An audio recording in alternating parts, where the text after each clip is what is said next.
Hey, what's going on, guys? Tom Davis here, America's Canine Educator. Thank you so much for joining me today. Today, you guys, we have a great video with a young dog dealing with some basic stuff, something that a lot of you guys are probably struggling with and dealing with.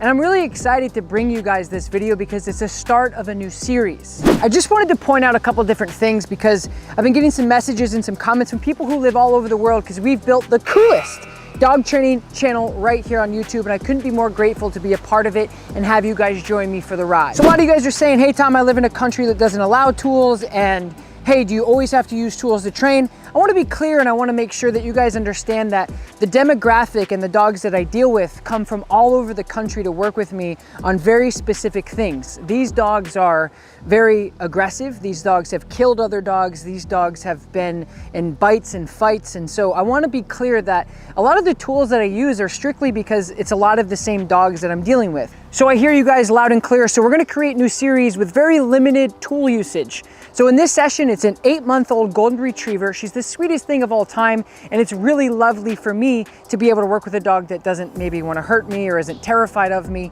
And so in this series, we're going to start, I'm going to put a playlist together that you guys can watch with very minimal or no tool policy in these series. So this is the start of that series. I hope you guys enjoy it. It's a beautiful progress of a dog that really is just struggling with the basic commands. The owners are kind of struggling with the relationship, and the dog is very all over the place, and there's a lot of playful energy, and they're really trying to tighten up their basic obedience. If you guys haven't yet, you guys want to support me, you guys want to support the channel, like this video, leave a comment in the comments below. Let me know where you guys are from, as well as you guys can cop some brand new No Bad Dog merch. We have the I Speak Dog, the No Bad Dogs, the t-shirts, the leashes, and so on and so forth. That's how you guys can support the channel, support me as I'm moving into doing this more full time because we're growing and growing and growing. And I can't wait to continue to help you, communicate with you, engage with you, go live with you. Anyway, let's get into the video.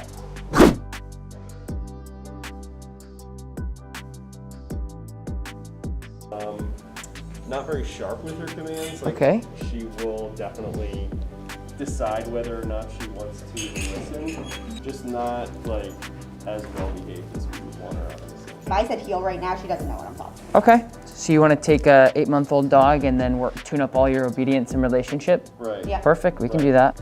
So we'll just start with the basics. So see how she's doing this a lot? She hates it, right? So we'll probably just switch to a slip collar. That's totally good. Yep. Yeah. So the slip collar works very similarly to this gentle leader. Mm-hmm. The only thing about the gentle leader is the dog constantly is doing that. Right. It's fine to use, nothing wrong with it at all. It's just like, not the most effective tool. I think we can get a little better. And you can also see like, it almost covers up her eyes, and she does this. And she's like, take this off. No worries at all. You know, whatever you guys are comfortable with too, you know? So this is just a slip. So all this does is it just slips like this. Right. Okay, good. So it applies the same pressure, except it's not on this pressure point. It's just right around her muscle on her head here. Right. So it gives you that power steering that you need. Okay. So, you know, when it comes to equipment, I never tell people what they have to do. I mean, if you came in here with a flat collar and you said, or harness, you said, this is what I want to work on, I'd do it. Sure, no problem. I want your relationship with her to really be as organic as possible, just like, hey, do this. And so if you're wearing equipment, it doesn't really matter how much you have on her necessarily. It matters how much you're using it. With harnesses and gentle leaders, you're using it all the time. It's never decompressing. And with like prong collars, slip collars, whatever, they're rarely used after the dog understands the pressure, right? So the first thing I like to do is just teach the dog what leash pressure is, how to turn it on, how to turn it off, why it turns on, why it turns off. Okay. So what I'll do is, I'm not gonna bring out food, because with a golden, it's gonna be game over after that. I won't be able to know if she's listening to me or if she's just food, and I don't love that because then it kind of, yeah. Yeah, if I had food, she would grate on it. Right, and then it's just food. Yeah. So then we don't matter. Right. All right, so what I'm gonna do is just some directional changes. Sophie, come. Yes, good, come. Yes. Okay, so good. So now I'm gonna bring her out. So you see that little pop I gave her there? Yeah. Sophie, come. Yes, good girl. So I'm not really throwing in the sit yet, but I will in a minute. Okay. But I wanna just break down what I just did. Okay. I let her out. I said her name. I said, come. The first time she's like, nope. And then she got that pop. And then the second time I said, come, she turned right to me and came to me. Right. So that's a top behavior. She learned that through pressure. Sophie, come. Yes, good. Come. Yes, good girl. Come. Good girl. So just verbal positive reinforcement right now. Good girl. So now I'm going to even tighten that up a bit more with just the heel, because I feel like she's smart enough to understand that pressure. Yeah. So now I'm just going to move forward, and then I'm going to work on a tighter directional change. So typically with a new dog, what I'll do is the difference between come and heel for me in these directional change patterns, the heel is going to be tighter, where the come or the recall is going to be, she's pretty much at the end of the leash. Yeah. Gotcha. Okay. Sophie, heel. Yes, good heel. So same kind of principle here. Sophie, heel. Yes, good heel. Sophie, heel. Yes, good heel. Sometimes that takes almost the whole session. Right. Every single dog is different. Right. Every single case that we do is different. So now what I'm going to do is, okay, that looks really great. She's doing a fantastic job. She's absolutely lovely. She's beautiful. She's fun to work with. Good. Now what I'm going to do is tighten that up even more. And I'm going to create like the invisible line here in front of me for the heel pattern moving forward. Because that's the harder task or exercise to do, is to say directional change healing. Because it's so apparent, hey, we're doing this. The dog's like, okay, I'm cueing on that. But now I'm just going to walk forward and I'm going to say, hey, you have to pay attention to this invisible line now. Are you ready? Oh, she's so lovely. She's so sweet. It's so nice because I always work with dogs that want to eat me. So it's really nice. Yeah, it's really nice. So now what I'm going to do is, like, the heel, I think historically would be the dog at your heels, right? So the dog is walking on your heels. I'm not too particular. I'm not a competitive obedience dog trainer. I'm a relationship guy of like, let's just teach some basics really nice. Basically, my invisible line will be like here. So I'm just going to give a little leash pressure with the slip collar, and I'm just going to throw in like a marker. Like some people go or like no, or yeah. So I'll just do that. I'll do what you guys do to make it easy. So I'm just going to go from A to B and to turn and do a sit. So I'm going to go here to the other side of the room. Sophie, heel.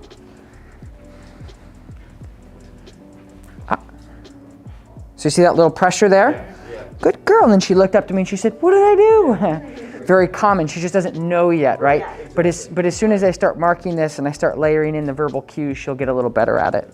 Sophie, heel. Now I can start verbally. Good heel, Soph. Good heel. So you see that nice loose leash heel engaged? Sit. Yes. Okay, break. Well done. Well done. So looks good, right? Yeah. Very good girl, sweetheart.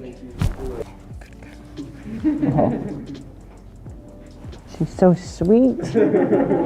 Just love this girl. I just love this girl. Just like chefs, every dog trainer is different. So what I say isn't like traditionally in the books of like, this is exactly how you have to do it. Even if you guys throw your own spin on it for comfortability, doesn't matter as long as we're making progress. So with her, all I'm doing is I'm teaching her very basic leash pressure in small incremental patterns. So I'm just going from A to B, break, A to B, break. So I'm telling her to heel. I'm giving her that verbal check of like, and she's like, oop, oop, so she doesn't know what heel is yet, but she's starting to understand, hey, if I pass this or if I do this and whatever. So I'm teaching her that there's certain limitations she has on the leash that she can't go past. Okay. And then I'm also introducing the break command, because I think it's very valuable for any dog, not just a puppy, to let them know, I want you to work, I want you to work, I want you to work, now break. So it's recess, it's break for us when we're training and we're working or whatever. It's just telling the dog, now you can be a dog and do what you want. And then over time, as you get better at healing and your increments get longer, you can heal for as long as you basically want to. And then after that, you can say break and then the dog can be a dog. So for me, it's all about handling. When your correction is all gonna be predicated off of the dog. Okay. Some dogs are like super sensitive. Okay. Other dogs are like, please don't ever talk to me again because I don't care about you, right? And so like for me, working with all of the dogs just coming in and I'm just here just like, okay, let's go. Like I'm just rolling with everything that that's thrown at me. Right.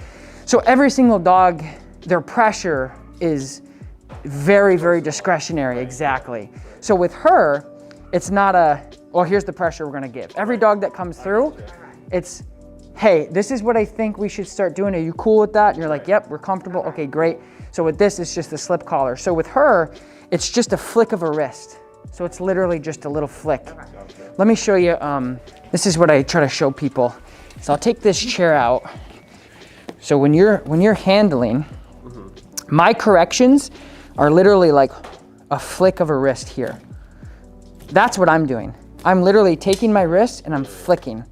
So what this does is when you do that, if she's here and you go, it's just a quick pop. Okay. Okay? So when you're doing this, you're getting the dog's attention, right? You're like, hey, what are you doing? And they're like, oh, me? Sorry. And that's, you're just almost disrupting their thought process, right? And you're like, hey, and they're like, heel. And they're like, oh yeah, right, sorry. So on the contrary of what a lot of people think, especially even with like the prong collar, is if a dog's here, right, and this is tight, and they're here, and you're doing this and this, none of that matters. It doesn't do anything. All it does is it annoys them, it kind of chokes them out a bit, but it's not correcting. So you have to make sure that your pressure is nice, just like this. And yeah, exactly. And when I'm walking with her and she passes, you'll just, and you just do that quick pop. Gotcha. Yep, so it's a good question. Cool. But that's really what it is. Yeah. And of course, like I said, like every single dog is different. Right. And that's why it's important for me, because I love dogs. I love animals just in general. I'm the type of guy that will take an ant out on a piece of paper and put it outside. But for me, it's like, I need to be able to switch up gears. Like I need to be southpaw. I need to be able to literally do anything with any dog that comes in because I need to help. People are counting on me, you know? That's my job. It's my whole life. Now I want you guys to try it out. So we'll just go one by one. Let's just keep her on her left side to stay consistent. Sure. And then I'll walk you through the process. So, heel. So the heel. Good girl. So, good heel. Nice. So one thing I want you to do is, because you're gonna get dizzy, is I want you to just look forward. Okay? So just look right at, just look straight ahead. Yeah. See, she's looking at you, which is good, but I want you to start to feel your way around. I don't want you to be robotic with her. I want you, because that's not very natural at all. I want you to just be out for a walk and she's with you. Gotcha. Yeah, that's the one thing I notice like often is like I end up like just so focused on her. It's very nice. Perfect. Nice job. So, how did you feel about that? Good, actually. Yeah, that was actually the best that she's ever done. Like I said, usually she's like a couple steps ahead of me every single time. Right. And I really have to like drag her behind me, you know what I mean, to really get her. But that was definitely the best she's ever done. Awesome. Super, super happy for that. Two things that are going into this is obviously like I'm helping you, I'm coaching you, but being able to have that like structure, like for me, what I want to do is I want to teach her things. I don't want to have to restrain. Sure. When you were walking her, she was just walking nice and relaxed, and she was looking up at you. She was engaged, which is something you didn't have 28 minutes ago. Literally, yeah. So, like if you guys came in and you're like, I want to learn how to play basketball, or I want to learn how to swim, or I want to learn how to rollerblade or whatever, and I'm the guy, right? For whatever it is. I'm going to say, let's start from, right here, put it in the basket. Let's swim from here to here, whatever. So I'm not going to tell you, okay, you guys go to the deep end or go half court shots or whatever. That's where people make the mistake. Is you start off, you're like, oh, I get it. This is the form. This is the philosophy. This is the style. This is the tools we're going to use. Here's how we're going to do it. Here's how to hold that leash and all that stuff. Then a lot of people just go all in, and you're like, man. And I say, hey, good to see you guys again. How did everything go on your break or whatever? And people say, oh, well, not that good. And I say, well, what happened? Well, we went downtown and it was terrible. And I'm like, well, duh. So you just have to make sure that like with anything else that we do in life, you have to start off here, practice. And then once you feel like, okay, we're knocking this out of the park, then you can go and start copy and pasting this into reality. A lot of you guys asked me about my personal dogs, and I just want to show you Lola really quick. This is Lola. She's about 17 years old. I've had her since high school. She's been with me throughout all of my 20s and my early or my late teens. And so she's a mix. I absolutely love her to death. We adopted her at an adoption clinic at PetSmart here in upstate New York. So this is Lola.